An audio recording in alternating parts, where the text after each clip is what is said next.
What is up, everybody? Welcome back to the City Life Project YouTube channel for yet another live UFC predictions video.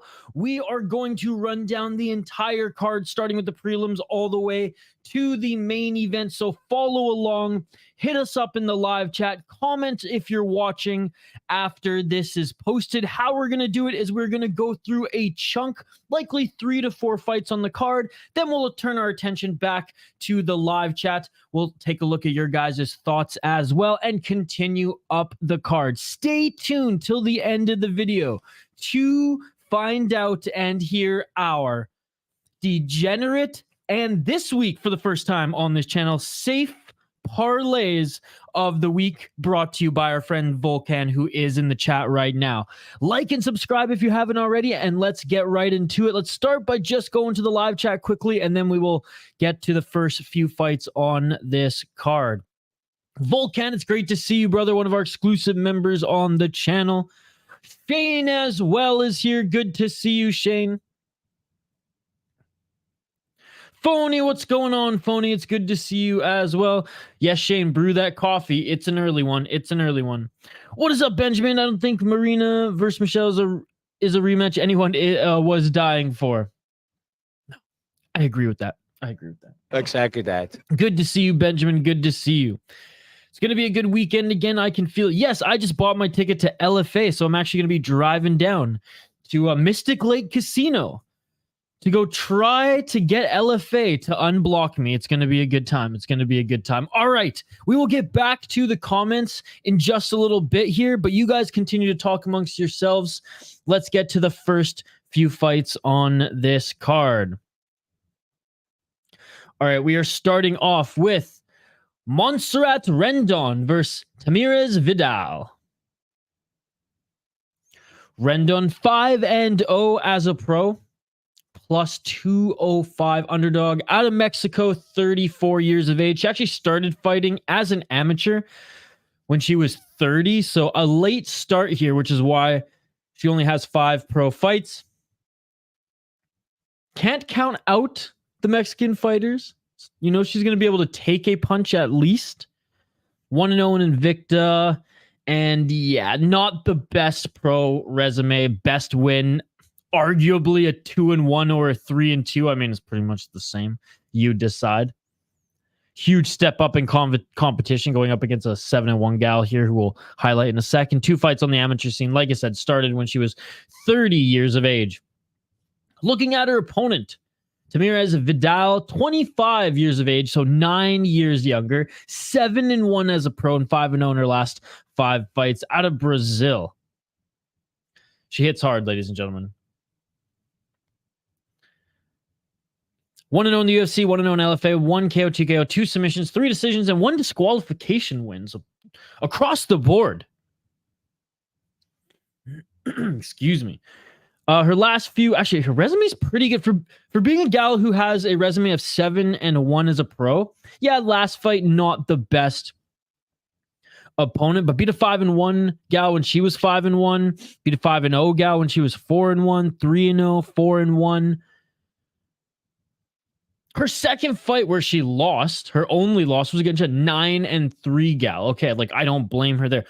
Way better competition, way better resume, way more of a dangerous fighter. Like, I would argue, and quite confidently, that Tamires Vidal is the more experienced fighter, despite being 9 years younger. She's the favorite for good reason. I am picking her to win this one. Like I said, she has more power. She's younger. She's faced better opponents, has a better resume. Didn't start as an amateur at 30. She's 25 years old. And yeah, she's just so much more dangerous than that of a Rendon. All right, let's move up the card. I'm going to say this right off the hop, ladies and gentlemen. Not a lot of great underdogs here tonight. So it's going to be interesting to see how the live chat, when we stream this and host our watch party over the weekend, how some of our live chat are going to form their parlays. All right, next fight up the card in the strawweight division, we have Mizuki Inoue against Hannah Goldy. Inoue 14-6 as a pro. She is 3-2 in her last 5 fights. She is the minus 250 favorite. 29 years of age, so still pretty young. Training out of New York City, but from Japan. Let's take a look at her resume here. So no knockouts. Oh, she's a Sarah Longo or Sarah Longo Weidman. 9 submissions, 5 decisions, 4-3 in Invicta, 1-1 in the UFC. Last loss to Amanda Lemos. I mean, no shame in that. She just fought for the title. Beat a 13-2 gal, mind you, split decision, but still a good record there. And 13-2 gal in Invicta as well. Lost to Genji Roba in Invicta, split decision. Beat 6-3 gal, 11-8. 16-8 in Deep. I know it's not like the best record, but for Deep Jewels. So Deep is a Japanese promotion. I would say that they're like maybe up, like they're maybe on Pancrace's level right now, and Pancrase is far from what it like used to be, despite them having like over 300 events now, which is just crazy. It's sweet that they're still humming, but not a lot of great competition there. I mean, they make Ryzen look like the elite of the elite. So Deep is, I would say, on their level, and Deep Jewels is just the women's branch of Deep. Not a, ironically enough, not a deep organization on the women's side. So seeing gals with, you know, that much experience, I mean, that's something anyways. That's something. Actually fought Karolina Kowalkiewicz back in 2014 when she was in Invicta and lost a split decision. So a lot of experience here, a lot of experience. Even fought some shoot boxing as well. Just so much more experience at 29 years of age up against a 6-3 Hannah Goldy, who is 2-3 in her last 5 fights, plus 205 underdog. 31, so I mean a little bit older when barely the experience. 1 KO, 2 KO, 1 submission, 4 decisions, 1-3 in the UFC, 1-0 on Contender Series, and she lost to Molly McCann. Like, enough said. Can I just turn the page on this one? Right? Enough said. Stop. Full stop right there. You lost to Molly McCann. You are the can of the can. You know what I'm saying? Beat Emily Whitmore, 4-4 gal. Great. Lost to 13-6. Lost Miranda Granger. Okay, whatever. 6-0. That's not the worst loss there. Beat 6-2 gal Contender Series. And then honestly, before then, like, didn't really have much experience at all. A little bit of amateur, 3-1. Yeah, I mean, mismatch. I mean, maybe this is just what the UFC had. I do know Inoue's coming off a 2 to 3 year layoff. She did take a lot of time off to just train and hone her skills. I'm going with Inoue here. Again, I'm not going to shock the world with my picks, with a lot of my picks here today. She's the minus 250 favorite for a reason. Again, Hannah Goldy, she lost to Molly McCann. Like, enough said. Enough said. And she probably, actually, this is an assumption, but it's like an assumption with like just minor fact checking. Again, minor, so like don't take this as gospel. But she makes more money with some of her other online websites. Anyways, than in the UFC. So I don't know if Hannah Goldy has both feet in the door, much like Inoue, who's, been nursing some injuries the last few years, but also has been training, honing her skills, and is still under 30 years of age. Again, a loss to Lemos is not bad. That of Inoue. Decent wins in Invicta and the UFC. Still fairly young. Good resume. Way more experience. I don't think the layoff is going to cost her this one against someone like Hannah Goldy. Again, I'm going with Inoue, locking it in.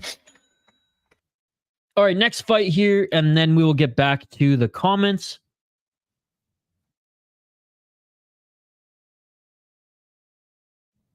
Jake Collier against Mohammed Usman. God damn. Like, if it was any other heavyweight, maybe not any other, but close to. Hell, even if it was like, oh man. Even if it was Arlovsky, I would pick Usman to lose. I just can't. I can't, man, because Jake Collier just gives. He doesn't care. He doesn't care. He's collecting a paycheck. Like, the fact that he has not been cut from the UFC yet just shows how weak the heavyweight division is, right? It's like, I can make a poll question. Like, what is weaker, the middleweight division or the heavyweight division in the UFC right now? It is a joke. Like, the Tim Sylvia days is deeper than the heavyweight division right now. That is horrendous. Because Jake Collier, like, the UFC should not be allowing him to be a heavyweight. They should be like, sorry, in our promotion, you are a light heavyweight at least. Get in shape. And like, the proof's in the pudding. If he was winning, I wouldn't be critical of him. But he's losing. He's losing. Now, speaking of Arlovsky, like, maybe Arlovsky lost that one. It was a close fight. But still, it shouldn't be close. Now, Mohammed Usman, you could say that, like, he could realistically be a light heavyweight as well. He's on the sauce. He's on the secret juice, allegedly. No, he's not. He just has that type of frame. Just a massive guy who, again, shredded probably could, go not full Romero, because Romero went all the way to middleweight. But I do think Mohammed Usman could be a light heavyweight, but a very strong heavyweight, despite not being the biggest heavyweight, despite not being one of those who max out, around 215, between like the 258 to the 265. It's crazy to think that Jake Collier used to be a middleweight. Let's take a look at Jake Collier here, the prototype. 13-9 as a pro. He is 1-3 in his last 4 fights. Yet the odds are still pretty close because Usman's just not that good. That's what's hilarious about this. Oh my goodness. 34 years of age is Collier. He's been in the UFC for so long, man. Oh, his picture's finally changed. His picture for the longest time was him like shredded as a middleweight. 5 KO, TKO, 4 submissions, 4 decisions, 5-8 in the UFC, 4-0 between 2010 and 2013 in Rumble Time Promotions. Lost to Martin Budai, lost to Chris Barnett, lost to Andre Arlovsky, beat Chase Sherman. Chase Sherman's not that great either. Lost to Carlos Felipe, beat Jean Valenti when Jean Valenti was on his way out. Lost Tom Aspinall, no shame there. I don't even know who this is. Lost to Devin Clark again. This was at light heavyweight. I mean, and that was back in 2017. That was the beginning of the end. Crazy. Absolutely crazy. I always just try to root for him because it's like, it's just kind of funny. He's just trolling the UFC, trolling the fans, and actually getting paid. He's taking advantage of a weak heavyweight division, but he's going up against someone who I think is strong enough. He testing out Paulo Costa's concoction there. He can go all 3 rounds. Hell, he can go 2 rounds, and that's more than Jake Collier can go these days as far as cardio if you're wrestling. And, Tafa is a way better or has way more power than that of a Collier as a heavyweight, even though he's ironically a smaller heavyweight. He wasn't able to put Usman out. He hurt him, but as soon as Usman took him to the ground, it was kind of game over. Now, I think Tafa arguably, like, there's an argument that he won that fight based on damage, but he got out-controlled so much that the judges went in that favor. I don't think Collier is going to get back up if Usman controls him, or even if it's up against the cage. So obviously, like, that is my pick. I am going Usman, but let's take a look at him here. And there's not much to see. 9-2 as a pro. 4-1 in his last 5 fights. 34 years of age. Now, heavyweights, and especially with him having a relatively young career in fighting thus far, he'll probably fight for, a few more years, despite him and his brother being close in age. Fortis MMA, I believe he was a former football player as well. 4 KO, TKO, 2 submissions, 3 decisions, 2-0 in the UFC, 0-1 in the PFL. Yeah, beat Junior Tafa, but it was close, man. It was close. Beat Zach Puaga, although Puaga was, is it Pauga? Zach Pauga? I don't know why I said Puaga. Zach Pauga, who I believe Zach Pauga dropped to light heavyweight. Zach was actually schooling him before Usman just cracked him and dropped him. And that earned him the win in the Ultimate Fighter. 5-1, he lost. Beat a 5-3, 5-1 in Titan. Titan's a good promotion. I mean, his resume is not bad. It's not the worst, but it's not bad. He beat a 4-2 guy when he was 2-0. 5-1 when he's 4-1. I mean, for a heavyweight, it's not bad starting in 2017. I just don't think he's that good. I don't think he has like dangerous heavyweight power. His striking is like, he has some power, clearly. I don't think he has dangerous heavyweight power. I don't think he's I think he's a light heavyweight. I really do. He is a good wrestler. He is an Usman. And I think that's his path to victory here. Look, if it was anybody else, I would pick against him, but I'm going with Usman right now. Plus 145. God, I hope Collier cracks him. Just because, like, I just don't get the hype. Is there any hype? Is there just name value? I don't know. I guess I was rooting for Tafa and I was rooting for Zach. Maybe that's why I just like am not a fan of Mohammed Usman. And if this was at light heavyweight, I would pick Collier personally, to be perfectly honest. If Collier cared, he could win, but he won't because he doesn't.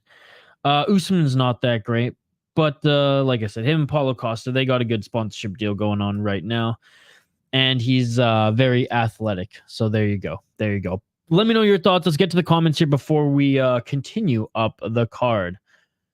Dun, dun, dun, dun. What's up, Money Moicano? What's going on, buddy? Good to see you. I saw Money Moicano was streaming earlier as well. Great show, buddy. Thank you so much for joining. Damn, there's a lot of comments here. You guys are awesome. I like Zach. He's good. What's up, Money Moicano? Thank you so much for supporting this channel. And everyone, if you support this channel, go support Money Moicano's channel. He's streaming pretty much every day, and any day that he's not streaming, he is posting content. Thank you so much for supporting like all the other channels as well, and helping grow this great community. Money Moicano's crushing it right now. What's up, JL? What's up, Volcan? What's up, Son MMA? Usman's wrestling is rubbish. Why you have lettuce in front of you? It's one of Miyagi's bonsai trees. I'm just looking through some of your guys' comments here. What's up, Andrew A? Usman is my lock. Collier is a can. It's crazy that Collier... Did he ever fight? He never fought at welterweight, did he? I think he went down to... I think the lowest he went was middleweight.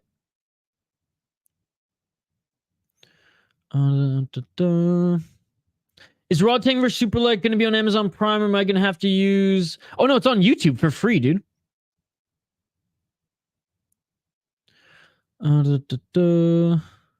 Thrill House, great to see you, buddy. Not gonna lie, never heard of Deep, but I am... Oh, man. Sonoma, Inoue's a beast. I've traded alongside her at Longos.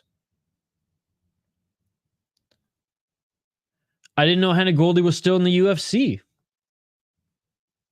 CEO of EPO. Favorites have been doing good lately. They have indeed.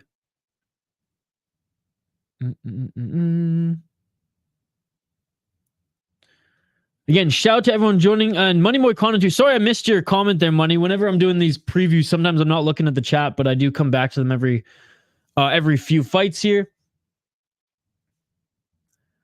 Usman and Battle Parlay plus 165. Let's go. The tough, the Ultimate Fighter parlay. Fletcher and Gamrot parlay plus 484. I will cash out like a madman. JL, I hope you make some money, dude. December, you start your MMA training. That is awesome, dude. That is awesome. If Money Moicano's still chilling, you got any advice for Gino? Other than brush your teeth, which is the best sign-off like catchphrase I've heard in a long time. Junior Tafa gonna be tons of fun in the UFC. He beat Juice Man. He was fighting at 130 kilogram in Glory at 20. I like the Tafa brothers, dude. Yoish, I just stubbed my toe. Give me a prayer. Oh, that's the worst. That's the worst. Emotional damage. I'm praying for your toe. Usman in Battle wouldn't even be a degenerate parlay. It would be a good parlay. Indeed. Indeed. Watch the first time. I bet I am wrong. I would have made so much money this year. I don't know. You've had a few good picks. The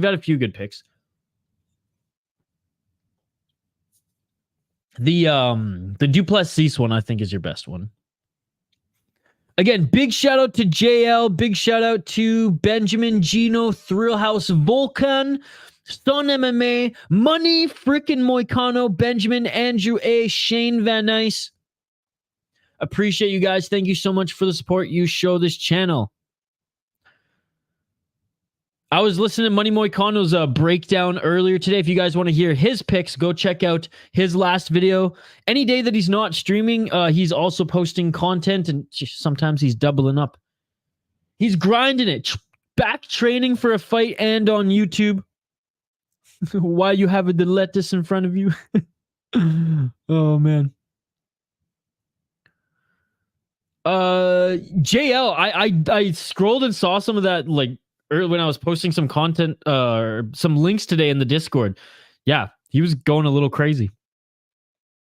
He was just intoxicated. Usman is a lock for me. EPO is strong. What's up, Robert? Good to see you. Big shout out to everyone in the live chat hanging out with us as we, break down this card. All right.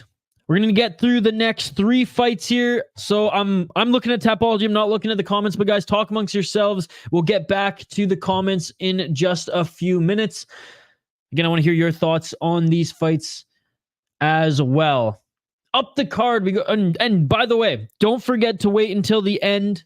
Don't forget to watch, or don't forget to stick around, I should say. And if you do have to step away, don't forget to come back and watch the whole video or watch the end so you don't miss our degenerate pick of the week and our safe pick of the week, brought to you by our friend Volkan in the live chat. And speaking of Volkan, thanks so much for becoming an exclusive member, our newest exclusive member on the channel. All right, next fight up the card here. We got Jacob Malkoun against Cody Brundage. There's a lot of fighters who are on losing streaks on this card. I feel like that Twitter account, was it MMA removed or whatever? They're going to be busy this Tuesday. It's coming Tuesday. Next fight, middleweight fighters on the preliminary card here. Jacob Malkoun against Cody Brundage. Let's take a look at Jacob Malkoun for 7-2 as a pro. I believe the biggest favorite on the card, if I'm not mistaken, at minus 485. He's out of Sydney, Australia, only 28 years of age. Like I said, 7-2 as a pro, 3-2 in his last 5 fights. He did win his last fight. Whoops, sorry about that. I have no control. Tapology has a mind of its own. 2 KO, TKO, 0 submissions, 5 decisions, 3-2 in the UFC. Said 2 canceled bouts already in 2023. Kind of a layup victory against Nick Maximov. Now, Nick Maximov was coming in 8-1, but not the best resume. Lost to Brendan Allen, no shame there. Beat AJ Dobson, Razak Al Hassan, 2 solid wins. Lost to Phil Hawes. He was only 4-0 at the time, but yeah, not the best. So decent resume, just coming right out of the gate. I mean, he had 2 fights in the amateur. Fights a guy who's 1-0, and then boom, 5-4, 8-4, 3-1, 10-3. And he is a gamer. He's one of those guys who's like pretty decent everywhere, not outstanding in any particular area. But for the most part, brings a fun and an exciting fight. And again, 28 years of age, so still a lot of time to polish his skills. Looking at his opponent, Cody Brundage. 2-3 in his last 5 fights. He's on a 3-fight losing streak, and it's not looking too good for Cody Brundage right now. 8-5 as a pro. I mean, not the best resume either at face value. 29 years of age out of Colorado, plus 360. Underdog in this one. In his last fight, I was not confident in him going in, and folks, I'm not confident in him in this one either. 4 KO, TKO, 3 submissions, 1 decision in his career. He's 2-4 in the UFC, 0-1 off Contender Series. I mean, the UFC's given him 6 fights already.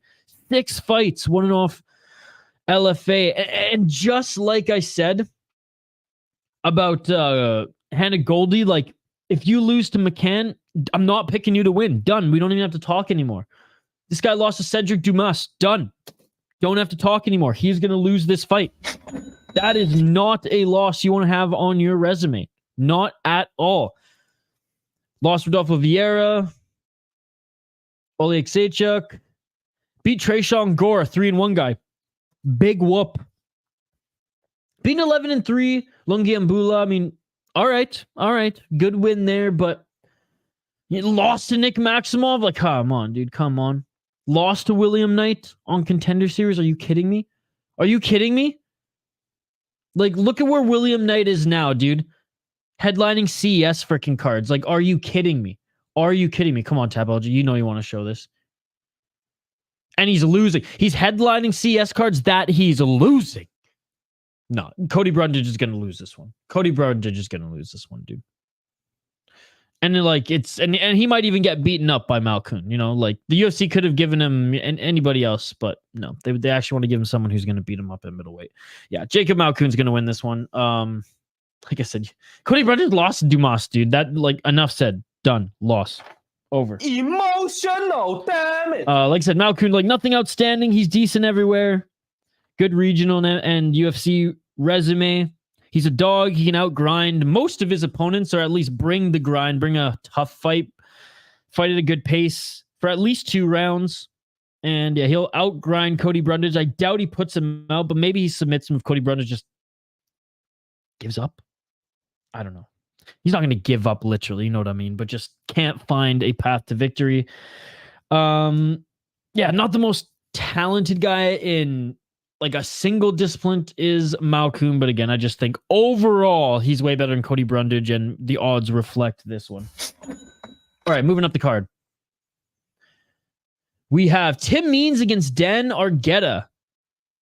Now, I made the rounds. I watched pretty much everyone's prediction video leading up to this one. And I think it was it Guru and Lynch or Guru and God, and who was the other one I watched? Anyways, I forget which. There were two content creators out there. I know Guru for sure, and it was either James Lynch. It wasn't Rigo, but I just had so many on in the background today, so many people. Maybe it was Artem MMA. But by the way, shout out to Artem MMA. He's been pumping out the content, doing great work as of late as well. Go check him out if you like our content here. But anyways, long of the short of it, this one is one that a lot of people are split on. Now, Andre Fialho, like, coming into the UFC, everyone was very excited about this fighter as he brought the fight in every fight and just shot out of a cannon and fought, like, how many times? Like, I think he's fought 10 times in the last 3 years. Like, in the last 3 years, just crazy activity. And we praised him coming into the UFC. Then as soon as he started getting chinned time and time again, we were kind of like, oh, come on, dude. Like, take some time here. And Tim Means is no joke. Now, Tim Means is a veteran. Tim Means has been around for a very long time. He's 39 years of age. Look, he's a shadow of what he once was, and it's not like he was an absolute killer back in the day. But he's good. He's not a bad fighter at all. Like, all the respect to Tim Means, still kicking it here at 39 years of age, plus 165. He is the underdog going into this one, but the odds aren't absolutely insane, right? For a guy who's 10 years older than that of Andre Fialho, the odds reflect that Tim Means, maybe not the worst underdog here. Let's take a look at the Dirty Bird. 32 wins, 15 losses. He is 2-3 in his last 5 fights. He's on 3-fight losing streak. Dun, dun, dun, dun. Whoops. 19 KO, TKO, 5 submissions, 8 decisions. That's what you want to see, Tim Means. 14 wins, 12 losses, 1 no contest. By the way, we will get back to the comments here in a sec, folks. We just highlight a chunk of the fights We break them down. I give my predictions, and then I get back to the comments. We're doing them by 3 every 3 fights or so. 14 and 12 in the UFC, 1 no cards. Like, he's been in the UFC since 2012. That's amazing, man. And King of the Cage before then. King of the Cage is no joke. 12 1-1 in King of the Cage. Lost to Alex Morono. Morono's a solid fighter, man. One of the best fighters in the division outside of the rankings, in my opinion. Split decision to Max Griffin. That was actually a close decision, if I'm not mistaken. Got subbed by Kevin Holland. Beat Nicholas Dalby, Mike Perry, Lorano Staropoli. I don't even remember who that is. Lost to Daniel Rodriguez. Beat an older Thiago Alves. He's been in the UFC for so long, man. It's just crazy seeing some of the names here. He lost to a young Neil Magny, dude. Wow. A 9-3 Neil Magny. Wow. Look, I mean, he's a solid veteran. He's seen it all. Fialho's going to have the speed advantage on him. Fialho's going to probably have a better gas tank than him if he fights smart here at welterweight. Minus 200 favorite. He's also on a 3-fight losing. Like I said in the last segment, like, this card, so many guys and gals on losing streaks. He's out of Portugal, 29 years of age. What did I say? 2 and 3 in his last 5 as well. And he just keeps getting chinned, man. Now, he will just stand in the pocket and bang and or work that sidestep hook. But he does leave his chin open every now and then. 13 KO TKOs, and as of late, 1 submission, 2 decision. This should be a fun fight, given how Tim Means historically has fought, given how many knockouts Tim Means has in his career, up against Fialho. 2-4 in the UFC, 4-1 in Bellator, 0-1 and 1 in the PFL, and 0-1 in LFA. Lost to Joaquin Buckley. I don't like that. Lost to Muslim Salikov. I mean, that was a great finish by Salikov. Lost to Jake Matthews. Jake Matthews is fine. There's nothing wrong with Jake. Like, Jake Matthews is a decent fighter. Is he great? No. But I mean, you should beat that of a Jake Matthews. Beat Cameron Van Camp and Miguel Baeza. Lost to Michel Pereira.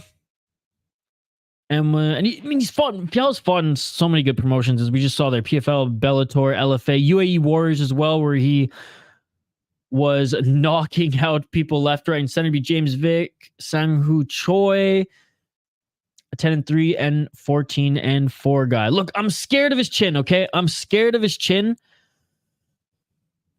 Tim Means, not a bad underdog pick, even at 39 years of age, given Andre Fialho's chin, but I'm going to trust that Fialho doesn't fight stupid here.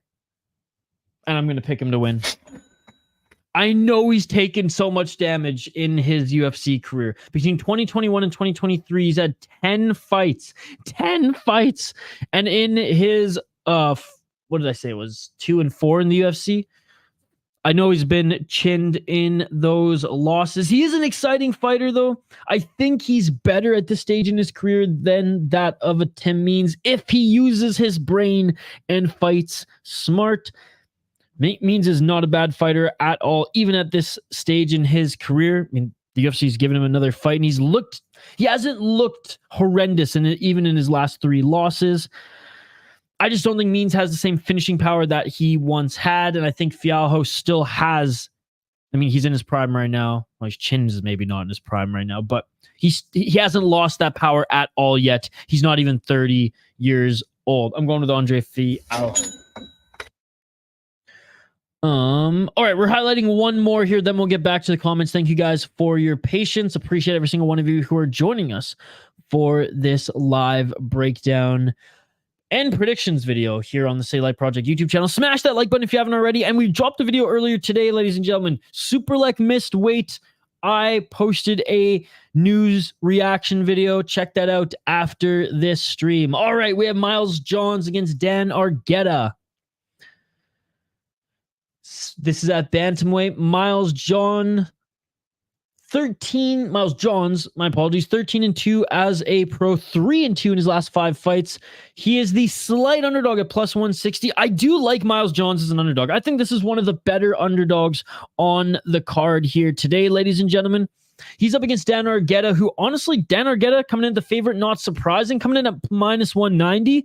That's what's surprising. That's why I'm saying John's a good underdog. Not to say that Dan Argueta is a bad fighter by any means. And his last fight, I mean, look, Ronnie Lawrence shouldn't have lost that one. It shouldn't, and I guess he didn't lose because it ended up being no contest. That was a no nonsense Peterson. He had a rough night. That was a bad early stoppage. And Ronnie Lawrence, actually, we made a video on the channel talking about this as well, has had to not retire, but step away indefinitely due to some health issues. So it just sucked that was the way that fight ended, both for Argueta's sake and for Ronnie Lawrence's sake. But regardless, go check out that video if you want to know more about that. Let's take a look at Miles Johns here. 29 years old, out of Texas. He's at a Fortis MMA, so he fights out of a good gym. Again, we'll get back to the comments here in a sec, guys. Don't you worry. His last wins was against Vince Morales, where he went 11-6, won by unanimous decision, lost to John Castaneda. And 2 decent wins before that against veteran Anderson Dos Santos, 21-8, and a 9-1 Kevin Natividad. Plus Mario Bautista. Honestly, not a bad resume. Beat Cole Smith when he was 7-0, 7-1, 7-2, 5-0. Both those in LFA. 11-3, 6-2. Man, yeah, his resume on the regionals is damn good, and he went 4-1 as an amateur. That's what I'm saying. Miles John, Chapo, solid fighter, 13-2. That's a great record. Up against Dan Argueta, who was pretty one-dimensional as he made his pro debut and when he started fighting pro mixed martial arts. Has really come a long way, if you ask me. In his last 5 fights, he is 3-1-1. We'll get back to the comments right after this, folks. 2 KO, TKO, 4 submissions, 3 decisions. He's out of Jackson Wink, so another great gym as well. 2 KO, TKO, 4 submissions, 3 decisions, 5-0 in LFA, and he was the champion in the promotion. 1-1-1 in the UFC, but even in his loss, he didn't look completely out of place. In his first fight in the UFC, they give him Action Man Damon Jackson, and it went to decision. I mean, that's a great test. I mean, that's a huge test. And even though he didn't win, it's not like he failed that test. Great win against Nick Aguirre. And then before then, after the Ultimate Fighter, went back to LFA and 3-0 and won the belt.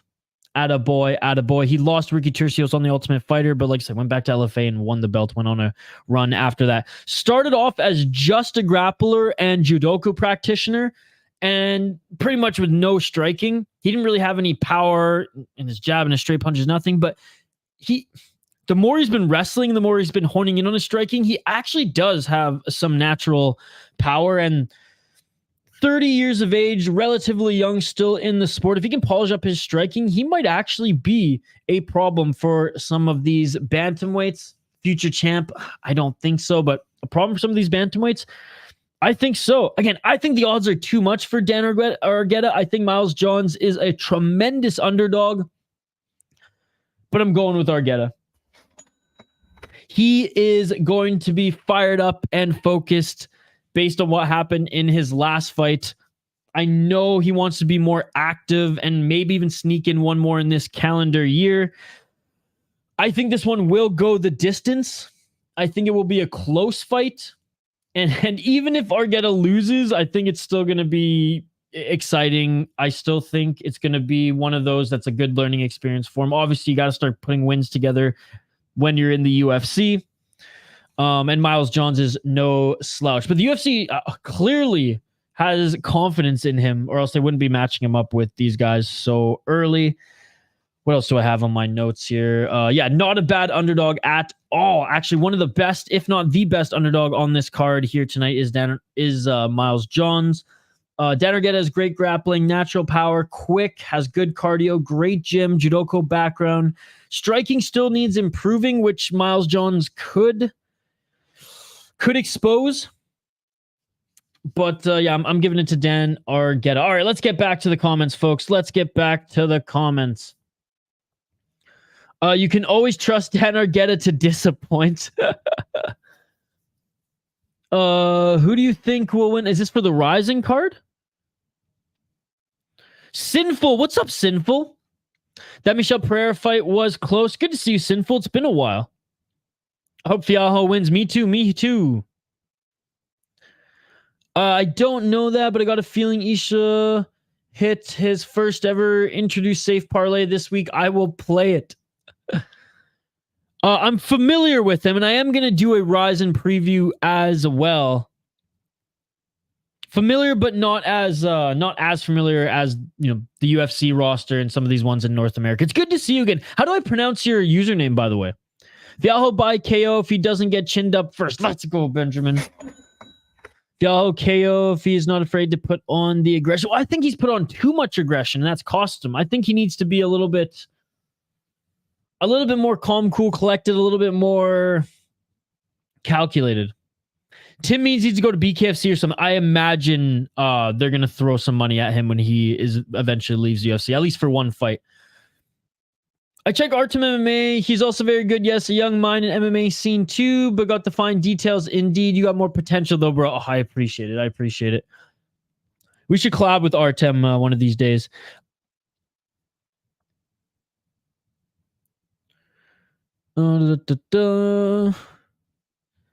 It's live MMA post daily, but I'm just because if I read every single comment, I would never be able to get through my predictions. So every 3 fights, and I'll get back to the comments here. And yes, Volcan, I will post the link to the Discord on the community tab for all the exclusive members. Through else, Malkoun is an actual talent. He just debuted with 2 little fights. He couldn't get fights on the regional scene. I like him a lot. Thanks for joining, Through House. It's good to see you. Yes, Volcan, I will give you the link, Volcan. Well, Shane, it's in Thailand, so it's prime time for Bangkok. I'm not reading that comment, Robert. Gonna appreciate you guys. Yeah, I should, or maybe for like because he does like Bellator breakdowns and things like that. So maybe invite him for maybe like I was gonna say a Bellator. Apparently, it's not gonna be Bellator anymore. Apparently, PFL's backed out of buying Bellator.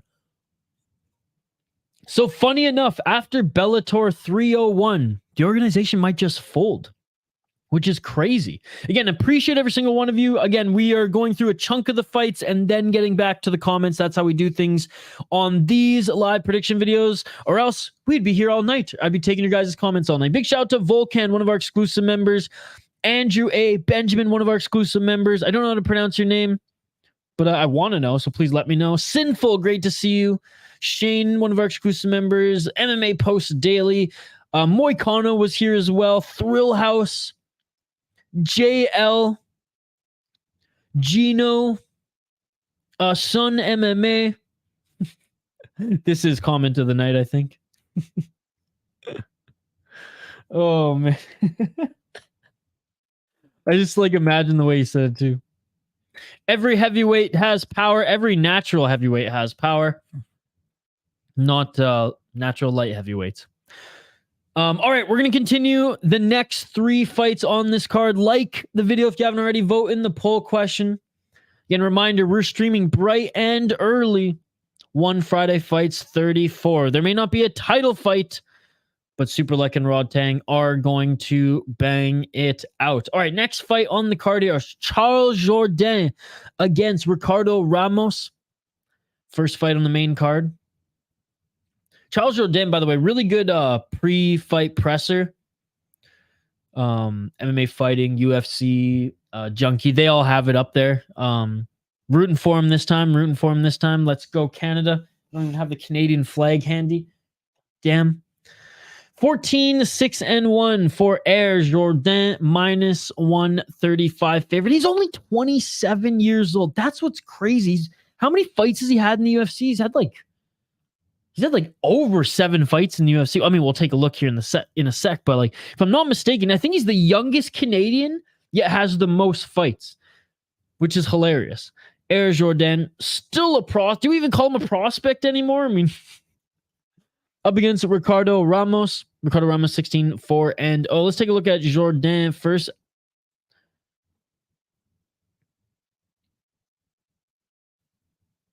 Come on, Tapology. Again, appreciate the comments, guys. We'll get back to them in a sec here. I'm just going to highlight and break down 3 more fights on the card, and then we'll get back to your comments before the last ones. 8 KO TKO, 4 submissions, 2 decisions. He's 5-1 in the UFC. He's had 11 fights in the UFC. He's 27 years of age. 8-1 in TKO. TKO, one of the better MMA promotions in Canada, up there with Unified and BFL. He beat Cron Gracie easily in his last fight. Lost unanimous decision to Nathaniel Wood, but that wasn't like he got absolutely schooled. And Nathaniel Wood is a solid fighter. Is a really good technical fighter. He said he learned a lot in that one. Went majority decision against Shane Burgos, and honestly, there were arguments that he won that fight. I think Shane Burgos won that fight, but Jourdain looked really good in that fight. Beat Lando Venata, beat Andre Ewell, lost to Julian Arosa. Solid veteran, no shame in that. Lost to Andre Philly. Beat Doohoo Choi. Beat Damien Lapilou in TKO. He just doesn't he just needs to take a step up in competition. You know what I'm saying? He needs to take a step up in competition. Ricardo Ramos is another really good name. If he can get a win there, that's like getting a win over that of like a Shane Burgos and Nathaniel Wood, guys who are creeping right on that top 15, in that top 15 area. If he gets a win over Ricardo Ramos, then he can at least have an argument, have a case to fight better guys. And I want to see Charles Jourdain fight better guys. I want to see what he's actually made of, because I truly believe he has an incredibly high ceiling in mixed martial arts. It's just, he's just been hit and miss, and he's almost too fancy for his own good. But what I did also like about his press conference earlier today is he seems like he's a lot more grounded. He seems like he's dialed. He seems like he's, again, learnt and taken the next step on a mature side of things anyways. Which is why coming into this fight, I actually wasn't super high on him.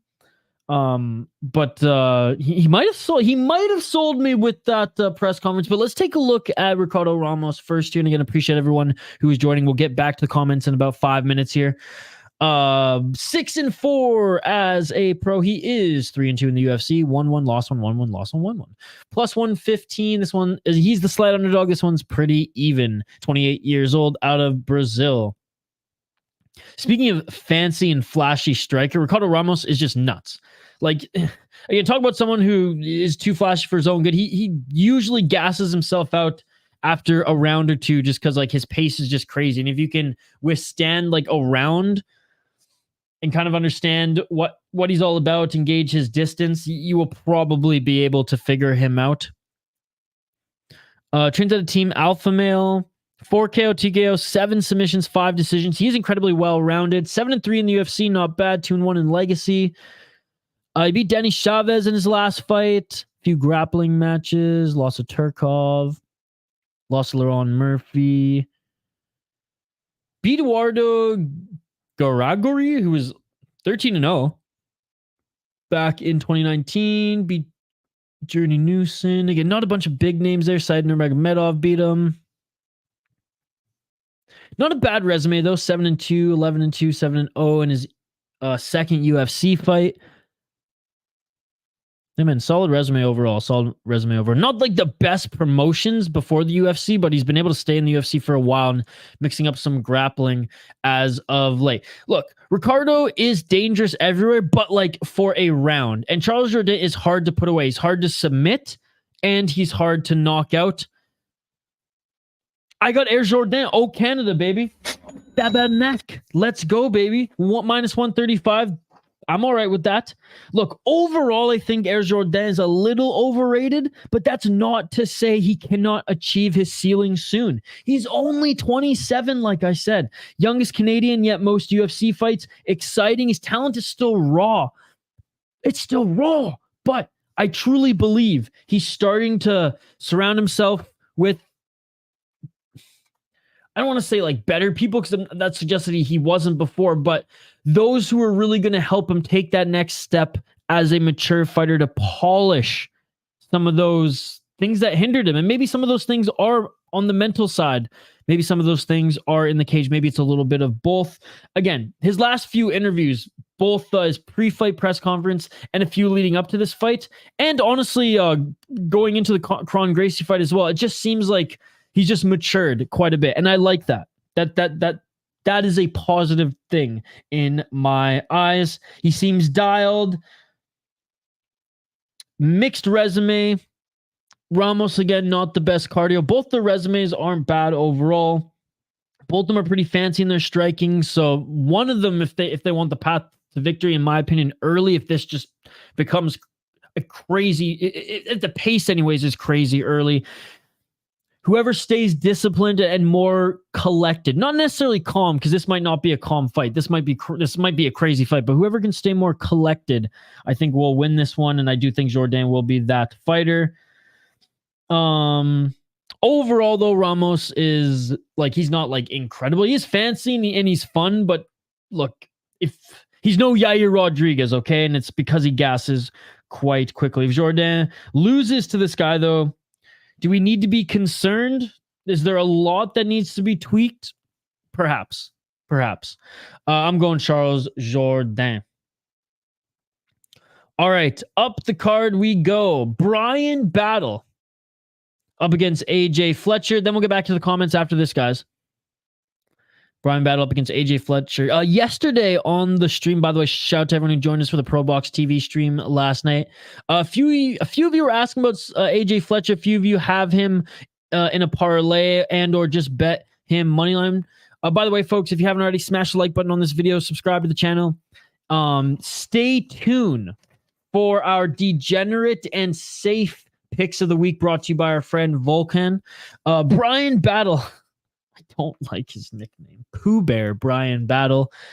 9-2 as a pro. He's the minus 195 favorite. He is 4-1 in his last 5 fights. Up against a 26-year-old AJ Fletcher out of Lafayette, Louisiana. He is plus 165. 10-2 as a pro.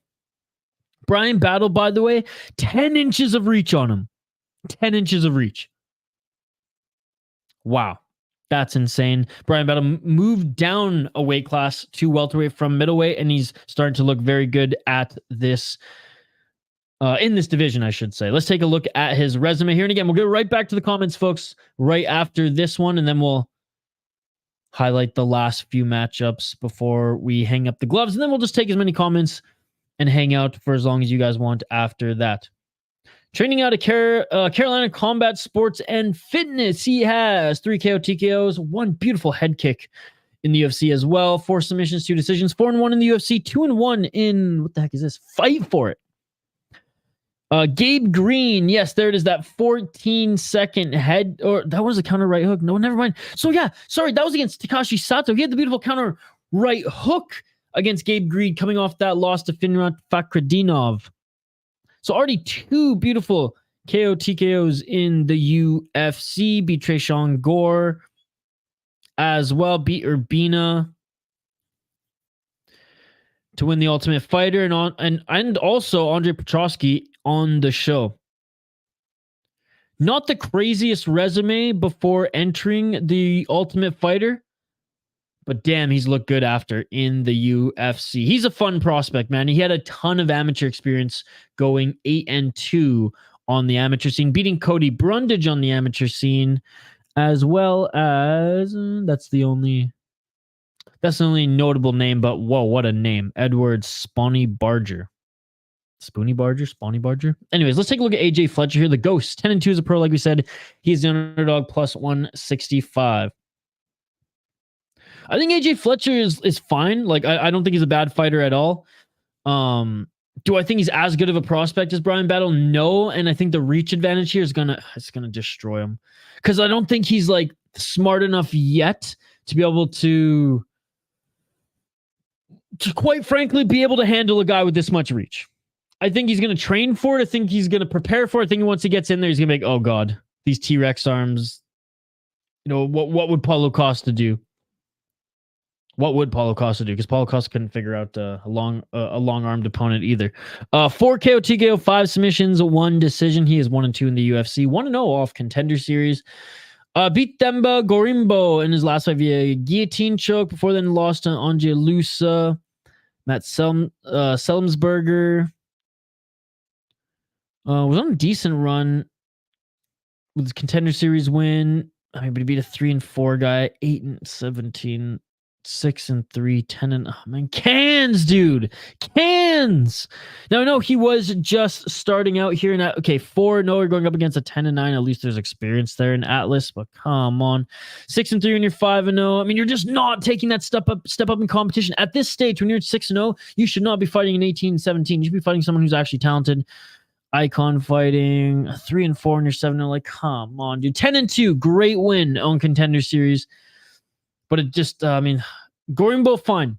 Decent win there. But other than that, you have 1 great win on your resume.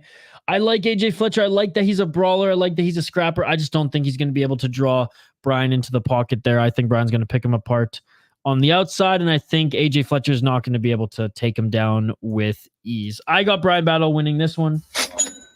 Pooh Bear at -195.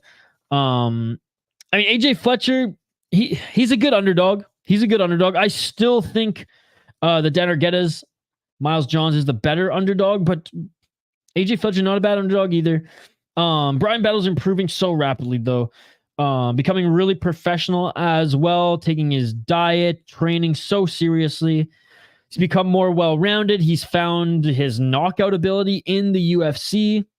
He's better at finishing his opponents than AJ Fletcher. I think this will be a really good fight, but that 10 inches of reach, man, the path to victory is going to be picking him apart. And I see some nasty kicks coming. I see some nasty kicks coming. All right, let's get back to the comments, folks. Let's get back to the comments. Thank you for your patience. What's up, Bryan? Bryan, I'm going to Mystic Lake tomorrow, buddy. I'm driving to LFA. I'm going live. I cannot wait.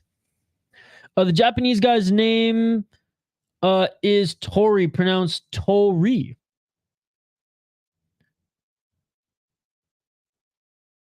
I'm in the hospital. I didn't just stub my toe. I fractured 2 of them. What happened? What happened? I wish you the best, Gino. I hope you're okay. Yeah, invite Artem to do a breakdown sometime. All right, look at that. Caught up on the comments there. Easy peasy. Again, big shout to everyone who had joined us earlier. Appreciate every single one of you. You guys are awesome. A huge weekend of mixed martial arts. And by the way, Money Moicano with the comment of the night thus far. All right, well, since you guys know me, oh, you got Vulcan here. Yes, get well, Gino. Get well, Gino. On my way to work. Damn nice, going to APFC in November. Ringside table, nice, dude. Where's it at in November again? Is it in Milwaukee? Yeah, I've never gone to an LFA event live before. Now I don't have the best seats, but it doesn't matter. It's just going to be awesome. It's going to be awesome. I cannot wait. Stopping at Quick Trip on the way there and on the way back. Oh, chef's kiss, baby. Chef's kiss. All right, let's continue here. Keep the comments coming. You guys are amazing. Smash that like button if you haven't already. And we will give some time after we get through this entire card just to hang out with you guys and read your comments. I'm not neglecting the live chat, folks. This is how we do it live here. We highlight a chunk of the fights and then get back to the comments. So let's just get through the next 3 here, then we'll get back to the comments. Let's get through the featured, co-main, and main, and we'll get back to the comments. All right. Featured fight of the card. The rematch no one has been waiting for. Marina Rodriguez against Michelle Waterson-Gomez, the karate hottie. One of the OGs. She was also on Bully Beatdown. I believe on the only woman's episode where there was a girl bully, Michelle Gomez at the time beat the crap out of her. Or was it Waterson? I forget. It was just Michelle Waterson. Gomez, she added. That makes more sense. Anyways, Marina Rodriguez, 16-3-2 in her pro MMA career. She is the big favorite at -305. She has beaten the karate hottie before. 36 years of age. She's 36, really. I guess just Michelle Waterson has been fighting for so long. 3-2 in the UFC. She is on a 2-fight win streak, or losing streak. That is Rodriguez. Let's take a look at her resume here. 36 years of age. Wow. They're almost the same age, which is crazy. Karate Hottie's only 1 year older. 6 KO, 2 KO, 1 submission, 9 decisions, 6-3-2. 2 draws in the UFC. God damn. She has 2 draws, man. I hope Mike Jones bet on both of those. 1-0 coming off Contender Series. She lost to Verona Jandiroba, unanimous decision. Not the best loss there. Jandiroba's not a bad fighter, 18-3. Lost to Amanda Lemos. Not bad either. And that, if I recall correctly, that was like one of those where she wasn't like completely out, and it was the ref maybe jumping in a little too early. Good win over or against Xiaonan Yang. Good win over Mackenzie Dern. Beat Michelle Waterson-Gomez and Amanda Ribas. What a good, actually, 4-fight win streak. Jan, Dern, Waterson, and Ribas. Lost to Carla Esparza, no shame. Their split decision, though. And Carla was on her rise. And other than that, man, like, solid resume in women's MMA. Fought in Shooto, Brazil. And yeah, beat Maria Oliveira on Contender Series, who was 10-3 back in 2018. Looking at her opponent, one of the OGs, one of the pioneers for women's mixed martial arts. Come on, Tapology. I hope they're making money with their pop-up ads. That's all I'm going to say. That's all I'm going to say, because they're making me go gray. 18-11 as a pro. She is the pretty big underdog here at plus 245. Again, we'll get back to the comments after we highlight the rest of the matchups here on this card, folks. So give us 5 to 10 minutes. 37 years of age. Again, only a year older than Marina Rodriguez, but a lot more miles, and has been doing this a lot longer. She is, oh my goodness, 1-4 in the last 5 fights. Literally thought that was a picture of Tila Tequila. Chains of Jackson and Wink, 3 KO, TKO, 9 submissions, 6 decisions, 6-7 in the UFC. She's been with the UFC since 2015. She fought in Invicta before that in 2012 to 2014, where she went 3-1, and fought in Strikeforce before that. She lost. She's been losing. She's been losing here. Lost to, like I said, Marina Rodriguez, also Amanda Lemos and Luana Pinheiro. Beat Angela Hill, split decision, but honestly, Angela Hill probably should have won that one. Lost to Carla Esparza, Joanna Jędrzejczyk. Had a decent 3-fight win streak before fighting Joanna Jędrzejczyk. Beat Felice Herrig, beat Courtney Casey, and like I said, Kovacevic as well. Lost to Rose Namajunas, Tisha Torres, beat a young Paige Van Zandt, Jessica Penne. Man, she's been doing this for so long. Started fighting pro MMA back in 2007. Like I said, one of the OGs, one of the pioneers. Not sure how much longer she's going to continue to do it. Maybe this is the last one. If she loses, that's 4 in a row. Maybe she hangs them up. If she wins, then, as crazy as it may sound, she's right back up there with, she's right back up there in this division, because women's MMA in the UFC. I'm going with Marina Rodriguez in the rematch we all want to see. I'm rooting for the bully beatdown veteran, though. I'm rooting for the Karate Hottie. I think this fight is going to be meh at best. It's a rematch. Marina Rodriguez has had some good wins, despite losing her last 2. But this card is the fight of the losing streak. Another one where both opponents are on losing streaks.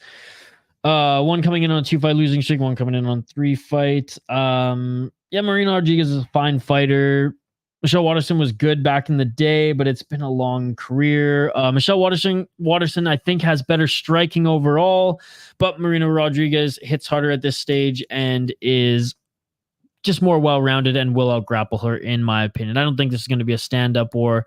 I think Waterson's going to start throwing some, karate-style kicks. Marina is going to catch one of them. This is going to go to the ground, and we're going to see a boring fight. But I got Rodriguez winning.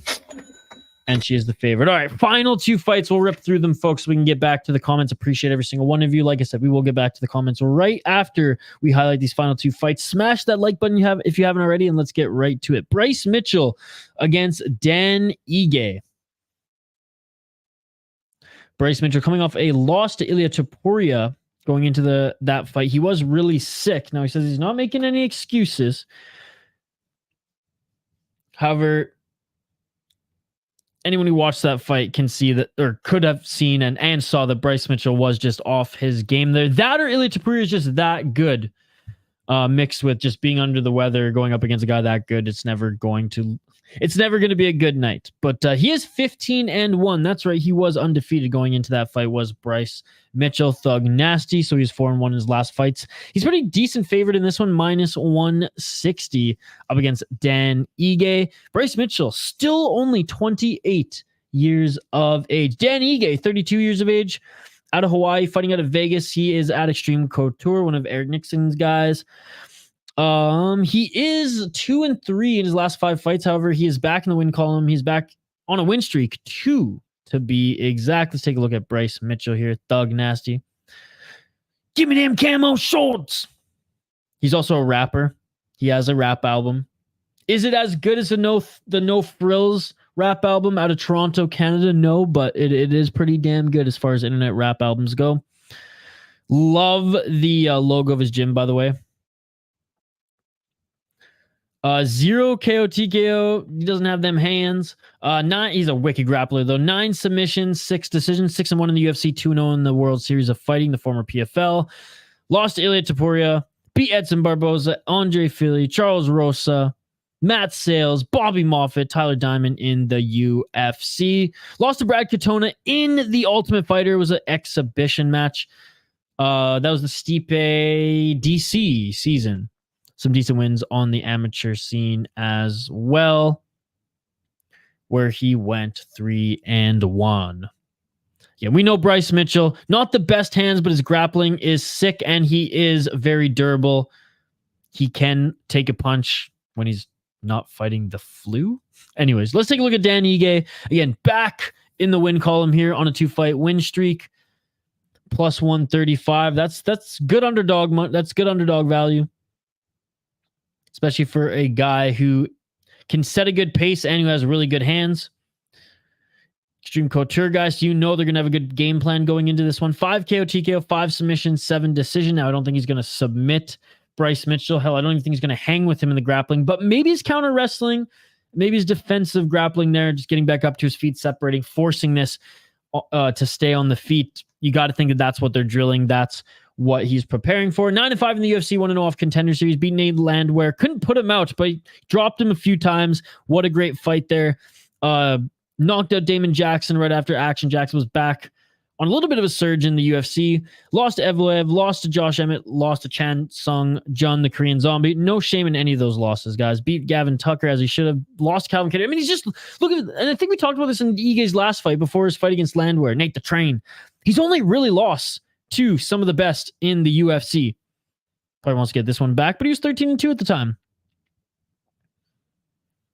Good amateur record as well. Again, Dan Ige, once he's pretty much entered the rankings, and he said it in his pre-fight presser as well, like, once you're in the top 15, I mean, anyone can beat anybody, especially in this division. And yeah, a little bit of turmoil there, but back in the win column for Dan Ige, and this is not going to be an easy opponent for him. I mean, both these guys, this is a great fight. This is a great matchup. I can't wait for this one, folks. I'm very excited for this one. What do I have in my notes here? Bryce is obviously more dangerous.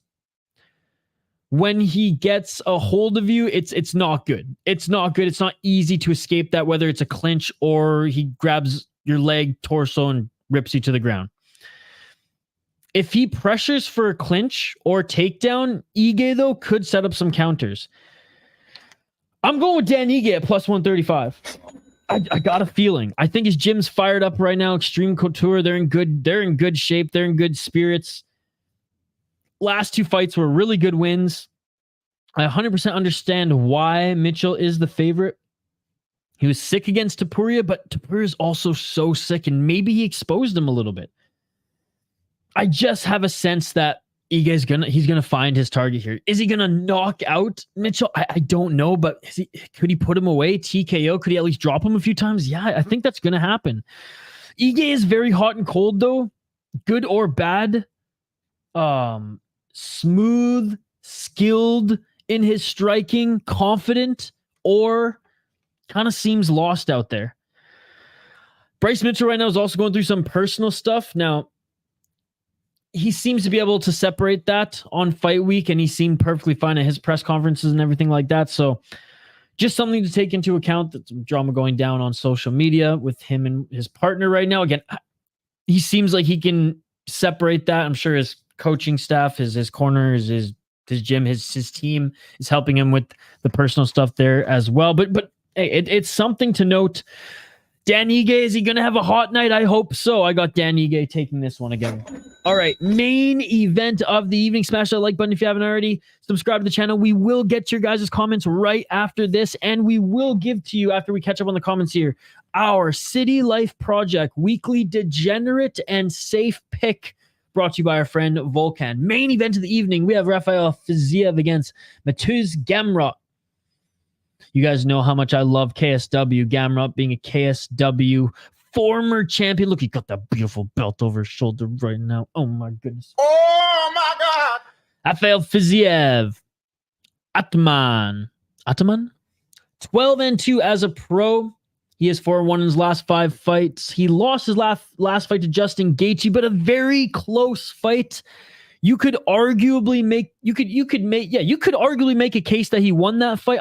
I can't, just because of the damage. Like, he was wearing more damage after that second round, even though he landed the better shots in that round. You got to give it to the guy who did more damage. But a very close fight, an awesome fight between him and Gaethje. He is a yoked 155er. He's massive and he hits very, very hard.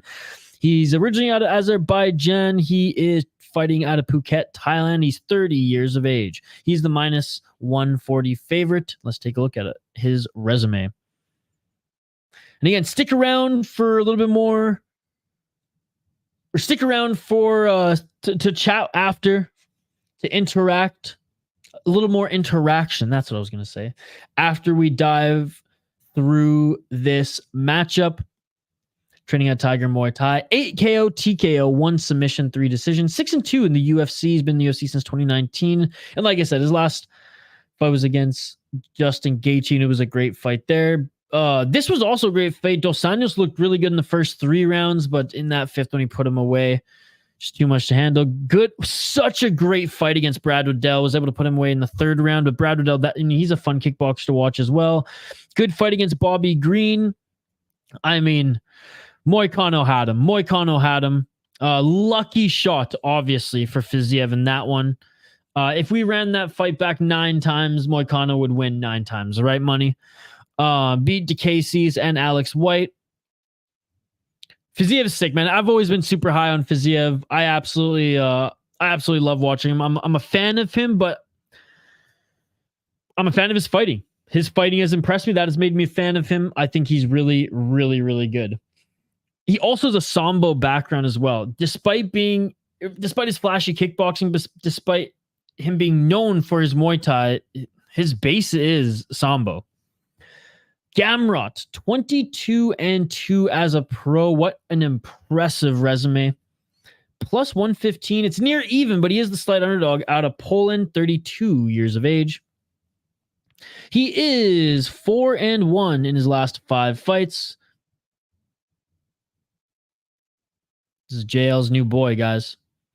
Trains out of American Top Team and Serwoni Smock. He has 7 KO TKOs. Somehow he has 7 KO TKOs, 5 submissions, 10 decisions, 13-0 and 1 no contest in KSW, where he was the champion, 5-2 in the UFC. He beat Jalen Turner, split decision in his last fight. I think Jalen Turner should have won that fight. I think Jalen Turner landed the better strikes, and I think Jalen Turner was able to counter wrestle and honestly kind of expose this amazing grappling of Gamrot. Now, I do think Gamrot has very, very good grappling, and I think his path to victory and his best tool is his grappling.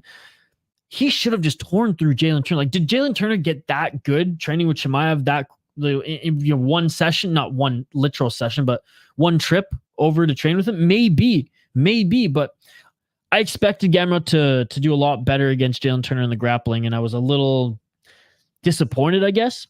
Benil Dariush out-grappled him and outstruck him. Arman Tsarukyan, again, this should have been a split decision, and honestly, Arman Tsarukyan should have won that fight. Beat Diego Ferreira, Jeremy Stevens, and Scott Holtzman, respectively. Lost his debut split decision in the UFC. Here are my thoughts on the matter, guys. On this fight, on this main event. I think it's going to be an awesome main event. I think the co-main and main event are going to deliver. They're probably going to make up for a meh card. Some cards, they don't have a lot of name value, but you're like, oh man, this is going to be sleepy. There's a lot of fights here that guys and gals are literally on 2-3 fight losing streaks. I don't think the card itself is going to be a sleeper card, but I think there's going to be some like memorable fights. Like I think there's going to be a few good moments from this card. Excluding like the main event and the co-main event, not a lot though, but I think the co-main and main event will deliver. Speaking of, I am going with Rafael Fiziev.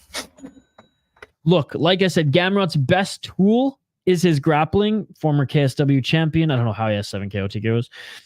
Yet he can't hang with the top of the division, and he cannot out-grapple or dominate them. We saw Dariush out-grapple him. We saw Tsarukyan at least hang or out-grapple him. I would say out-grapple him. We saw Jalen Turner hang with him and actually force the pace. Out-grapple him in certain cases. Certain instances, I should say. Dariush, Tsarukyan, and Turner, he's not a wrestler. He's not supposed to out-grapple Gamrot. And Gamrot's supposed to be this elite wrestler, and he can't tear through those three. Now, I get Dariush is really good. I get Tsarukyan is very good. But you know what I'm saying here? He doesn't have the striking to make up for guys who can match his wrestling and or grappling, or someone who's just better than him in this division. Lightweight is stacked, man. Lightweight is stacked. And Fiziev is a sambo base. Fiziev at least has the counter wrestling and or might even employ a little bit here to get this back up to his feet. And all Fiziev needs to do to win this one is keep this on the feet. And with a sambo background, you can dictate fights. Not easily, again, against a guy who I don't want to disrespect because Gamrot is damn good. But I think Fiziev, because we haven't seen it much, I think he's underestimated for his counter wrestling. And this was before Muay Thai. This was an introduction to martial arts with sambo. Unreal striker, sets a crazy pace. He can gas in the third round, though, Fiziev. But all around, I think he's better. Arguably could have won against Justin Gaethje. We said that. However, is the right call due to damage. I think if Gamrot wins this one, it's a split decision, and it's likely one of the judges is out to lunch, honestly. So I'm going with Fiziev. Before I get to the City Light Project Degenerate Safe Pick of the Week, let's get back to the comments. Like and subscribe if you haven't already. You swayed me with the sambo background of Fiziev, bro. I might add Fiziev in some parlays. Fiziev has great takedown defense. What's up, phony? He didn't beat Tsarukyan. I think Rafael is way better. He's a one-trick pony. Fiziev might finish him. Fiz gonna win 5th round TKO. Yes, this is 5 rounds. This is 5 rounds. So I'm interested to see if Fiziev his camp has trained that extra mile for cardio because he just sets such a high pace. Now, he did look good against Rafael Dos Anjos for 4 rounds. Might sprinkle Dan Ige, Miles Johns too, even though they have good opponents. Let's see how we'll wait till the weigh-ins, though. The official Nick Diaz account commenting on all the ESPN posts is killing me. Dude, that's awesome. I have to check that out. I might only bet Usman also on the Isha parlays, not betting Usman because he is the best fighter on the card, but because he has the easiest matchup opponent. Let's see, though. Got Rodriguez here. Don't know if I will bet the minus 350. And Bryan, it is in Milwaukee, dude. That is awesome. That is awesome. I can't wait to go to LFA, and I have to get to an Anthony Pettis show soon. I hope he comes to, like, I don't know, somewhere somewhere near Minnesota or even in like the Dakotas. It would be cool if he like came to Fargo. There's some good breweries in Fargo. Off-roids Gamrot ain't the same, right? That's why like I love KSW, but I don't like fighters from KSW coming over to the UFC, coming over to one. Just stay in KSW or Ryzen where you can roid up. He's fighting Jake Collier. It ain't good. It ain't good. It's good to see you, Charles Barkley. And again, shout out to Money Moicano for the comment of the night thus far. Why you have lettuce in front of you?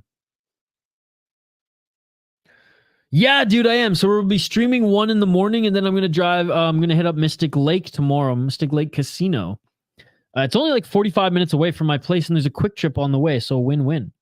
Jake Collier, 13-9, got KO'd 4 times, and by Chris Barnett. I do love Chris Barnett. Chris Barnett's, I love him. I love him. I've never been to LFA. I've never been to a small regional MMA show, so I'm very excited. Barnett landed haymakers. Check the fight. If Usman lands 1, he knocks him down. All right, guys. The moment you've all been waiting for. Again, shout out to everyone who's joining. Everyone who's watched this video, not live, but after it was posted, who's, clicked the timestamps. Appreciate you guys. We are now at the moment of the show where we will give out our degenerate and safe pick of the week. Brought to you by our friend Volcan in the chat here, one of our exclusive members. All right, for the go live at LFA, I will with my phone. I'll use a chunk of my data. I'll go live maybe when I get there and when it ends. I'm also going to try to find their social media guy. Unblock me on LFA, you coward. I'm promoting your promotion. I've literally got people to buy Fight Pass to watch you, and you block me on Twitter. You are butthurt. I did nothing wrong. Whoever is using their social media account, unblock me. Come on. I'm doing more good than harm here. Do the right thing. Anyways, I'm going to find their social media guy or gal, and I'm going to make my case. Maybe I'll put the camera right in their face and be like, live here on the City Light Project YouTube channel. Why did you block us? Why do you hate the City Light Project YouTube channel? Those who get you eyes, those who support your league, those who talk so highly of your promotion, those who watch more LFA than UFC. Why would you block them? I'm not salty at all, folks, as you can see. I will bet them sprinkle on the D-Gen, bigger on the safe parlay. Let's see how much confidence I have gotten them to. This one was a hard one to do a safe parlay because there's not really anyone that good, but let's get into it here. Let's start with the safe parlay, the City Life Project safe parlay of the week. We have, and again, I am breaking my own rule, but this card is funky, and my own rule is just don't bet on women's MMA. But for this parlay, I kind of have to. I'm going with Mizuki Inoue, Marina Rodriguez, and Jacob Malkoun as my safe pick. And I know we have 2 women's fighters in there, and sometimes 9 times out of 10 it's a coin flip. Sometimes it's harder to call. I think on this card, in this case, those 2 are friggin' locks. This was a hard card for safe picks. You can't blame me for putting 2 women on here. Mizuki Inoue, Marina Rodriguez, Jacob Malkoun. Degenerate pick of the week. These ones are so much fun. And you could go 2 ways with this one, okay? We got Montserrat Rendon, Michelle Waterson-Gomez, and your choice of a Cody Brundage or Jake Collier. That's right. You get the soup or the salad on this one. Mix and match if you want. They both suck. This degenerate pick is not going to land. Again, moneyline degenerate pick of the week. Montserrat Rendon, the Karate Hottie, and your pick of Super Salad, your pick of Cody Brundage or Jake Collier. On the other side, the safe pick of the week, we got Mizuki Inoue, Marina Rodriguez, and Jacob Malkoun. There you go. What happened is they thought I was streaming their stuff, even because I was making posts about it, whatever. I explained to them the situation, and whoever was handling their Twitter account was embarrassed and butthurt, and they blocked me. There's some good fighters. I'll bring up the card here in a sec. I like where you're at. Good pick. I mean, this one was a tough one to have safe pick. This one was a tough one to have safe pick. That is it for the prediction video, by the way, folks. Like and subscribe. I'm going to quickly just bring up the LFA card because we got Charles Barkley in the chat here. So I asked my live chat last night. I literally just bought the ticket before going live here. I asked my live chat last night. I was like, is it worth going to? Like, I hadn't really done much research on it. I just knew there was one close by in Prior Lake, baby. 45 minutes away. Mystic Lake Casino. But the live chat said there were some good names last night on it. So, by the way, shout out to everyone who joined us for a little Pro Box TV. Sean McPadden, we saw him fight, I think, 2 cards ago. Lucas Clay, Donald Bush. This will be a good fight. Ahun Ho or Autuan Ho, Quan Lee. Both of them are good to fight. Oh, Alex Pereira's sister. She's fighting on the card. Shit, maybe Pereira will be there. That'd be cool. We're not like we're only a hop, skip, and a jump away from Connecticut. He's made that championship money. Him and Glover's probably got a PJ. Probably full on Brazilian flag too. I bet the PJ is green. There's some decent fights. Man. I love regional MMA, and I love going to, like, I'm a big just live entertainment guy. Like, even concerts, like, I'd rather go to the smaller bar show, right, than like the big club show anyway. So this will be a lot of fun going to this regional show. I'd rather go to LFA than PFL.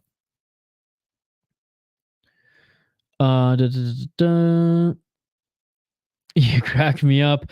I will put a Euro maybe on the D-Gen, not with Collier.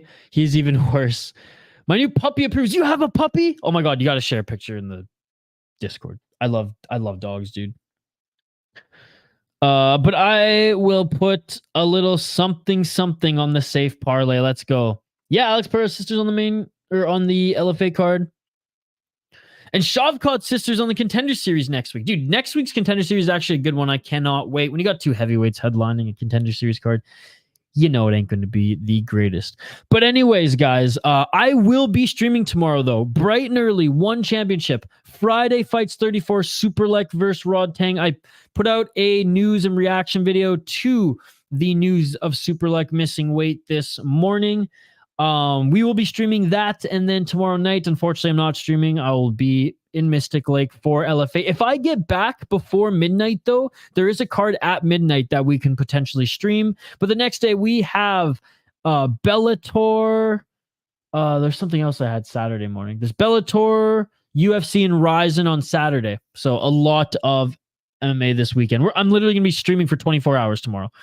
Pretty much, because Bellator, I mean, not exactly 24 hours, but I'll be awake for 24 hours because we will be starting streaming Friday morning, and then we'll continue Bellator Saturday morning, UFC in the evening, Ryzen all night. Yeah, it's gonna be a crazy weekend, guys. I bought a flat of Red Bull, and I usually don't do that because sugar messes me up, but hopefully it can mess me up and keep me up, because the last Ryzen card, when it hit like 4:30, man, I almost tapped out. After that big 45-minute intermission or 40-minute intermission. I think she does. I think she came to North America now. Yeah, he gives 20% of his purse. Basically, like he's talked about wanting to move up. And this is an excuse. I did some digging and talk. Some people say his camp is actually like, and they've been switching nutritionists constantly too, to try to, like, I think he's had like 2 different nutritionists this year to try to like manage everything. It's just like he doesn't have that skinny boy body he'd had in his early 20s. And he's been wanting to move up a weight class, not like wanting to, but his camp, they've been talking about it. And one has not been encouraging it. And they just kind of been allowed, like they should have laid down the hammer after his first weight miss this year. Not to mention his second. And now that it's his third, I think the promotion's going, and I think the promotion and his camp are going to be like, okay, it's time to move up. What's up, West Coast? Good to see you. Saw you in one of James Lynch's chats the other day as well. It's good to see you, buddy. Superlek acting like a bum. I still hope he breaks that iron chin. Built-in excuse now. Well, I mean, he was overweight 3 fights this year and still won. So, yeah. But I mean, man, he was talking about retirement.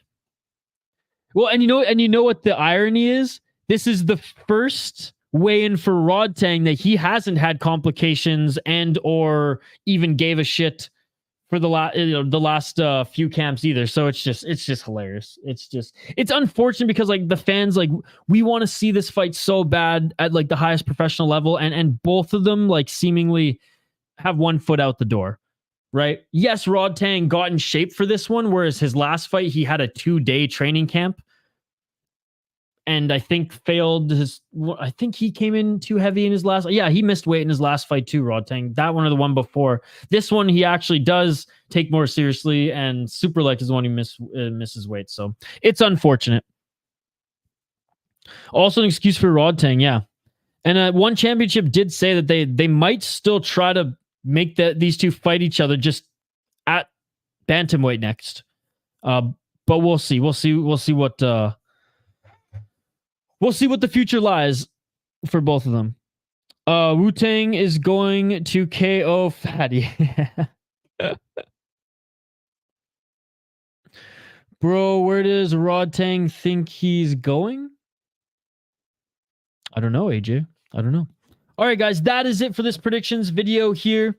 I will see you folks tomorrow for one championship, bright and early. I will get some footage at LFA. I will vlog that event, and I will post the vlog on the channel. Saturday onward, like I said, Bellator, UFC, Ryzen, back to back, ladies and gentlemen. Shout out to everyone who joined us here. West Coast, AJ, Charles, Late, you guys are awesome. Smash that like button if you haven't already, folks. And I will see you tomorrow. One championship. Let's freaking go. Superlek is going to break that iron chin even 5 pounds heavier. Good night, ladies and gentlemen. You all are amazing. I appreciate you all. I did post a video on the Superlek situation. We will have more videos dropping this weekend in addition to streams. So smash that like button, subscribe to the channel if you haven't already, and I will see you tomorrow. Have a great night. Happy weekend. It's almost here, ladies and gentlemen. Let's frickin' go. Yeah.